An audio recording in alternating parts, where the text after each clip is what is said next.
Obreiros da Vida Eterna, capítulo 4, A Casa Transitória, parte A. Depois de viagem normal, através dos caminhos comuns, alcançamos nevoenta região, onde asfixiante tristeza parecia imperar incessantemente. De outras vezes, eu já atravessara sítios semelhantes, gastando apenas alguns minutos. Agora, porém, era compelido a longa marcha em sentido horizontal, atendendo a imperativos da missão. O assistente Jerônimo procurava certa localidade, sob a denominação expressiva de Casa Transitória de Fabiano. Tratava-se de grande instituição piedosa, no campo de sofrimentos mais duros, em que se reúnem almas recém-desencarnadas, nas cercanias da crosta terrestre, a qual, segundo nos informou o chefe da expedição, fora fundada por Fabiano de Cristo, devotado servo da caridade entre antigos religiosos do Rio de Janeiro, desencarnado há muitos anos. Organizada por ele, era confiada periodicamente a outros benfeitores de elevada condição, em tarefa de assistência evangélica junto aos espíritos recém-desligados do plano carnal. Na casa transitória, prosseguia Jerônimo, explicando, prestaremos o auxílio que nos seja possível à organização e asilaremos em seguida os irmãos que nos cabe socorrer. Não fossem esses pousos de amor, tornar-se-ia muito difícil nosso trabalho.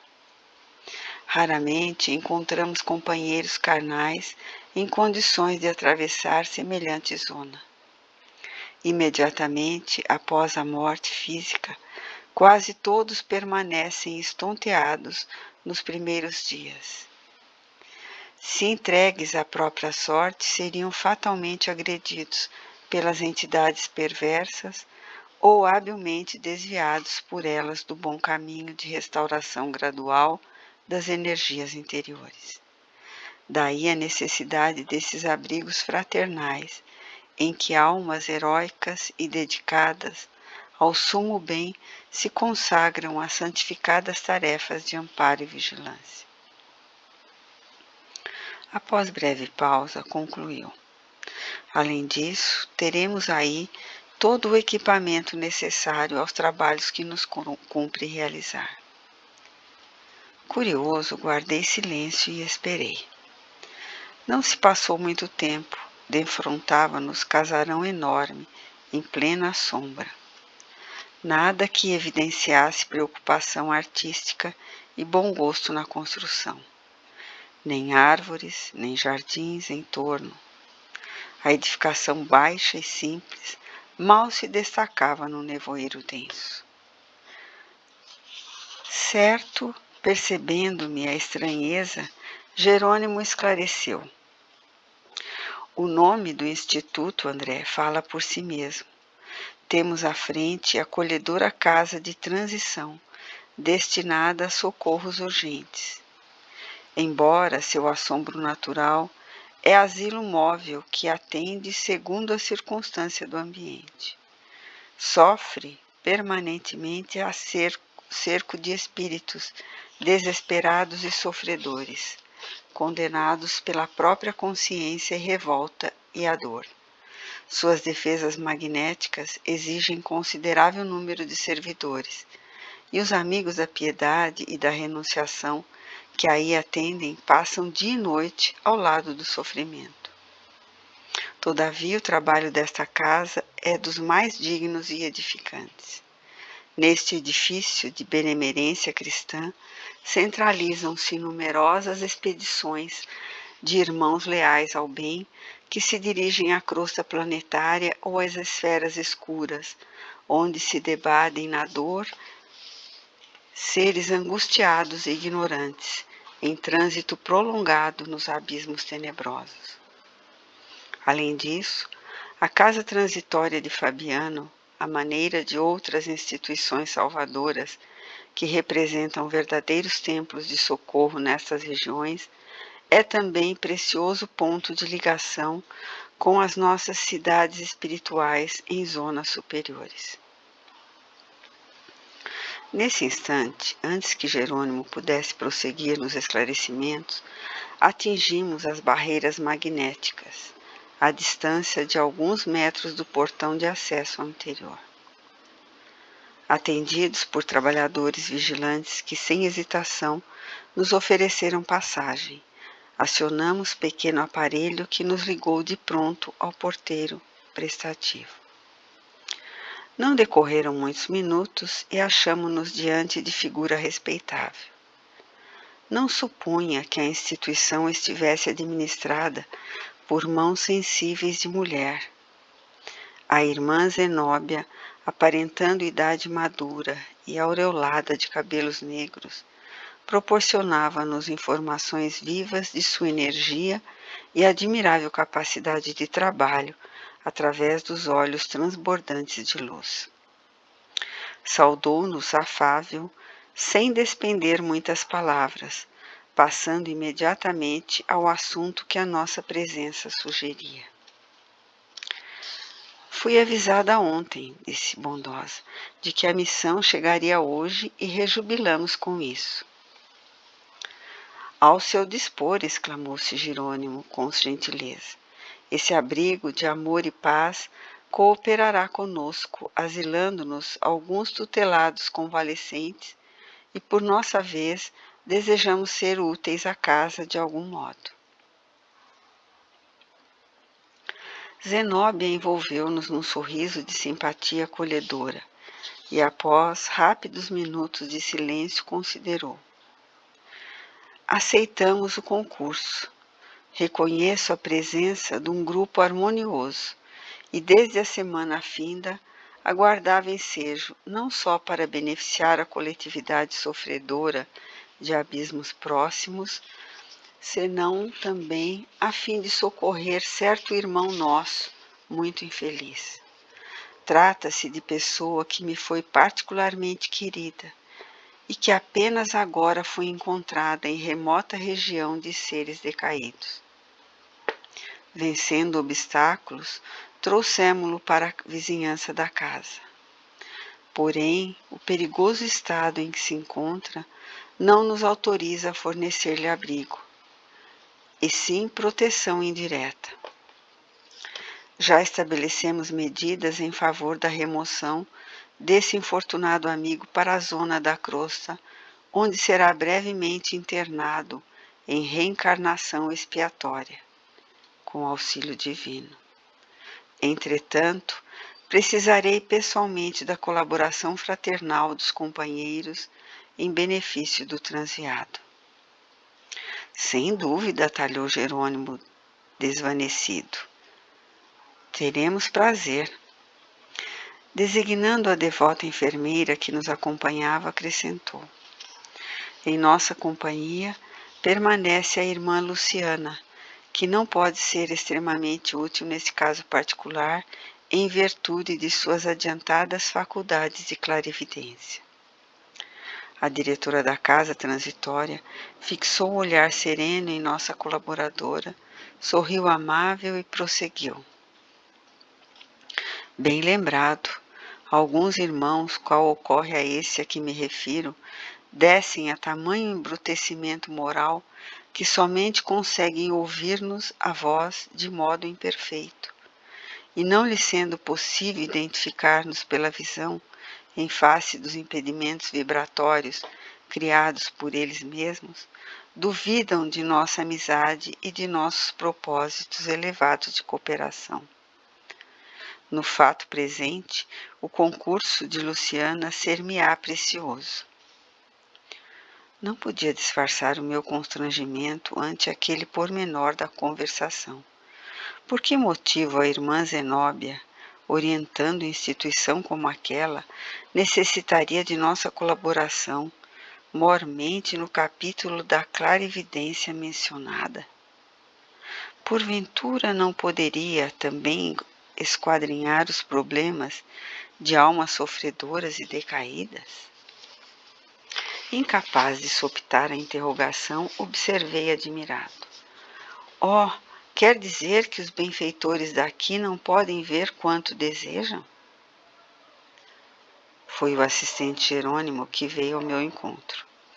Antes de tudo, André, falou compassivo, faz-se necessário considerar que a irmã Zenóbia, não obstante a sua extensa visão espiritual, terá razões íntimas para invocar a providência. Quanto a mais, não devemos esquecer os imperativos da especialização. A resposta tivera efeito de ducha gelada. Arrependera-me de haver reformulado a interrogação indiscreta. Completando, porém, o ensinamento, Jerônimo continuou.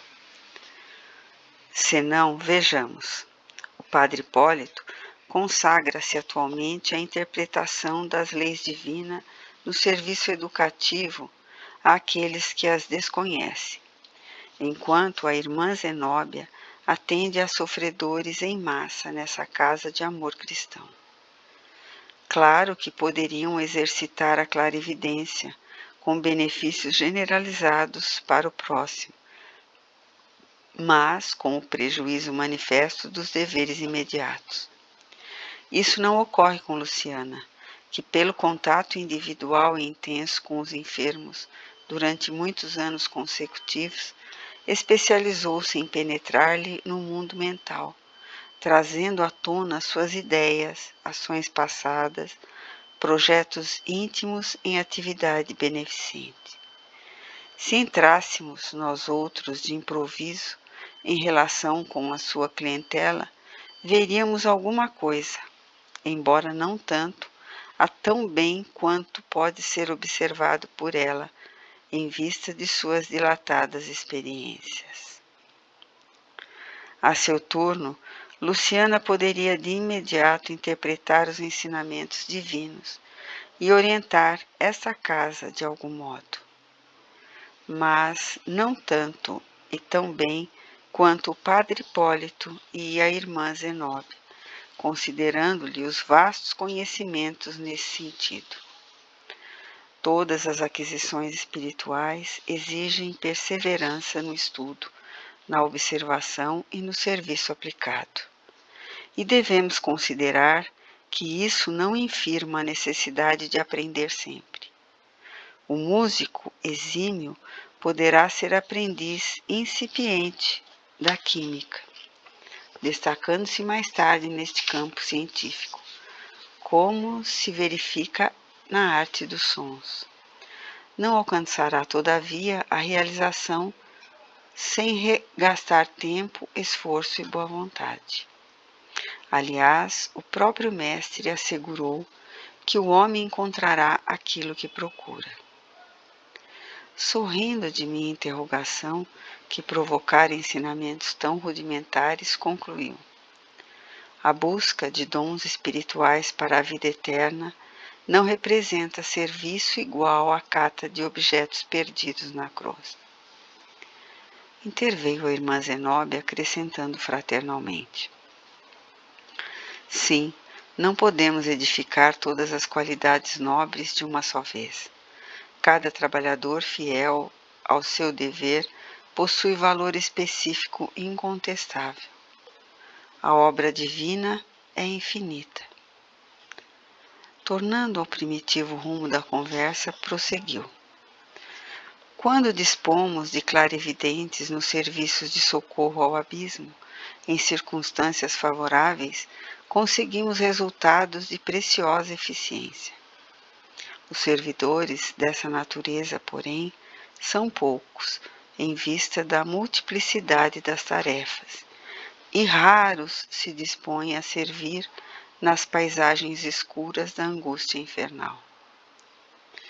Luciana, chamada nominalmente à palestra, esclareceu que teria satisfação em cooperar e contou-nos que buscara desenvolver as faculdades de que era portadora, a fim de socorrer noutro tempo o espírito de seu pai, desencarnado numa guerra civil.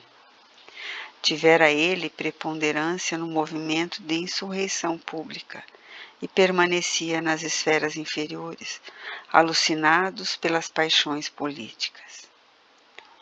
Depois de paciente auxílio, reajustar emoções, obtendo possibilidade de reencarnar em grande cidade brasileira, para onde ela mesma, Luciana, seguiria também, logo pudesse, o genitor do pretérito organizar novo lar, restabelecendo-se a aliança de carinho e de amor, segundo o projeto por ambos estabelecido.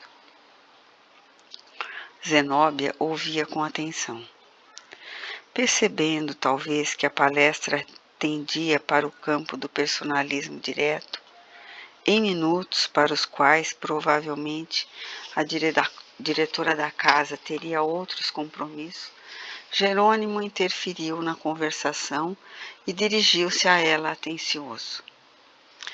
Estamos satisfeitos, irmã, pela perspectiva de algum concurso amigo ao seu lado. Compreendemos a grandeza de sua missão nobilitante, e se vamos depender tanto de seu generoso amparo nesta casa, constitui-nos obrigação cooperar com a irmã nos trabalhos em que nossa humildade e colaboração possa ser útil. Seguiremos amanhã para as zonas carnal. Entretanto, logo que nos seja possível trazer para a sua companhia o primeiro irmão libertado, André e eu permaneceremos em trânsito entre a crosta e esse abençoado asilo, enquanto Hipólito e Luciana se demorarão aqui, velando pelos convalescentes e colaborando junto da irmã nas tarefas imediatas. Alegra-me sobremaneira a expectativa, falou a diretora, evidentemente satisfeita. Nesse instante, invisível campainha ressoou estridente com estranha entonação. Não decorreram 5 segundos e alguém penetrou a sala rumorosamente. Era determinado servo da vigilância que anunciou precípite. Irmã Zenóbia, aproximam-se entidades cruéis. A agulha de aviso indicou a direção norte. Devem estar a 3 quilômetros aproximadamente. A orientadora empalideceu ligeiramente, mas não traiu a emoção com qualquer gesto que denunciasse fraqueza. Acendam as luzes exteriores, ordenou. Todas as luzes, e liguem as forças da defesa elétrica, reforçando a zona de repulsão para o norte. Os invasores desviar-se-ão. Retirou-se apressadamente o emissário, enquanto pesado silêncio abateu-se sobre nós. Luciana fizera-se lívida. Jerônimo e Zenóbia demonstravam pelo olhar asfixiante preocupação. Registrar-se-iam fatos que eu ignorava? Será que espíritos reconhecidamente maus também organizavam expedições semelhantes às que realizamos para o bem? Que espécie de entidades seriam aquelas para infundirem tamanha preocupação nos dirigentes esclarecidos e virtuosos de nosso trabalho e tão grande terror nos subordinados daquela casa de amor cristão? Impressionara-me a expressão facial de dor e incerteza do servidor que trouxera a notícia. Seriam tantos os malfeitores das sombras para justificar semelhante pavor? Sentia o raciocínio extremamente reduzido para comportar a imensidade das interrogações que me afloravam a mente.